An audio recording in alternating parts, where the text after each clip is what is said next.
Yo, what is up, YouTube?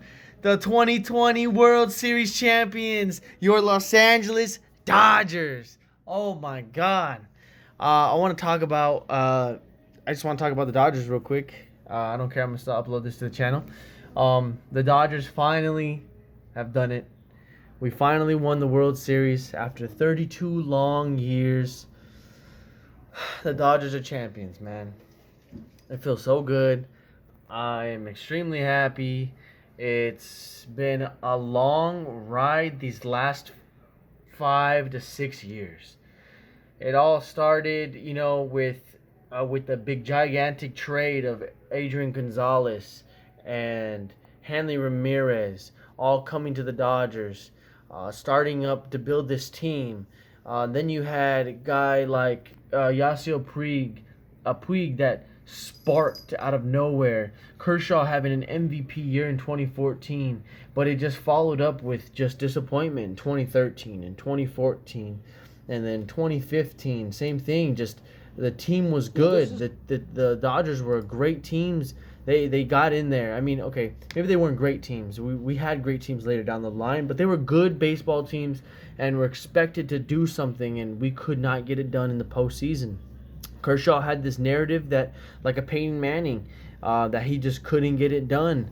A great regular season player, but when it came to the postseason, just wasn't able to finish all the way through sometimes. And he developed that narrative with that chip on his, that bone on his back or whatever. And then 2015, losing to the Mets. 2016, having a great year, having a great team, and losing to the Cubs in the NLCS. 2017, going all the way, losing Game 7 to the cheating Astros, which should have never happened. And now that we know all the truths, right? Dodgers really should have had that one. That was 2017 was really our year, and I still think that was probably our best team on the last few years. Even though we just won this one, I feel like the 2017 Dodgers were all around just really good. And then 2018, we go right back, but we play probably the hottest team in baseball at that time, in the Boston Red Sox. And 2018, it was tough. It was tough to get there. We had to go through the Milwaukee Brewers, and they were very tough. Took to Game 7, and we clutched it out. 2019, we choked. We should have beat the Nationals, and honestly probably should have went on to the World Series, but we choked, and we gave it to them. And after that, we make the humongous trade to get Mookie Betts and David Price. David Price opts out. COVID-19 happens. The season gets shortened to 60 games. And here we are now after tough playoffs, man. And a lot of people are going to say this is an asterisk. This is a 60-game season. I'm telling you right now, the 60-game season has nothing to do with the Dodgers did in the postseason, okay?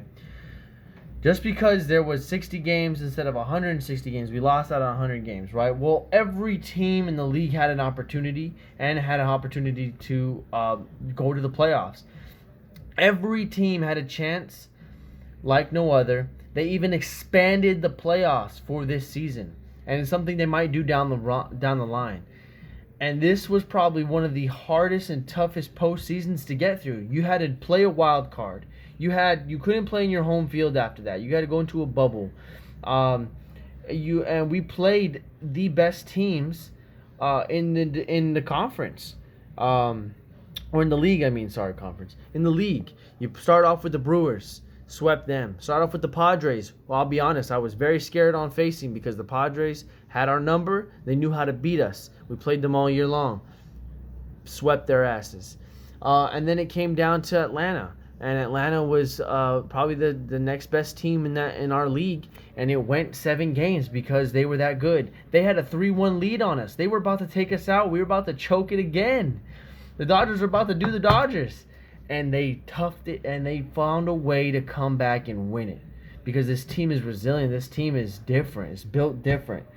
And even without David Price, because I really thought that starting pitching was not our best this year. And we play the other hottest team in the league as far as record goes, and that's the Tampa Bay Rays. They were The other second best team, second best record. They probably had better pitching, starting pitching than we did. And although it went to 6 games, it looked like the Dodgers dominated and should have had it in 5, minus that miscue game in Game 5. But here we are, champions. So fuck you and your little asterisk if you want to have an asterisk. If you want to talk about asterisks, we could talk about the Boston Red Sox in 18 and the Houston Astros in 17. Those are some real asterisks. Regardless, the Dodgers were going to win the NL West. The Dodgers were going to go all the way, and the Dodgers were going to have a chance. And the fact is that the Dodgers had the chance, and the stuff that they did in the postseason, it just eats all this hater talk right out the window, so you can suck a dick. All right, last thing I want to talk about, Justin Turner. Everyone's making a big deal about it. I have a big conspiracy theory on the Justin Turner situation. So if you're still watching this, cool, thanks. I appreciate you. Leave a like down below. Comment what you think. Justin Turner gets pulled in the 7th inning because he tested positive for COVID. Gets pulled out of the game, instantly isolated. At this point, the Dodgers have the lead. That's 2-1 now. And now we're looking to close this game out and celebrate. Okay? Julio Urias comes in the game, shuts them down. Here's my conspiracy about this. We win the game. Turner can't celebrate with his teammates initially. He eventually comes back out, takes photos, hugs families, blah, blah, blah, blah, right? Here's my thing about this, and I could be very wrong, but this is my theory. Justin Turner, before the season started, had a lot to say about Commissioner Rob Manfred. A lot to say. He even went as far as saying the only thing that devalues the World Series trophy is that it's called the Commissioner's Trophy. Has his name on it. He ripped him a new one after the commissioner did nothing to the Astros and let them walk free.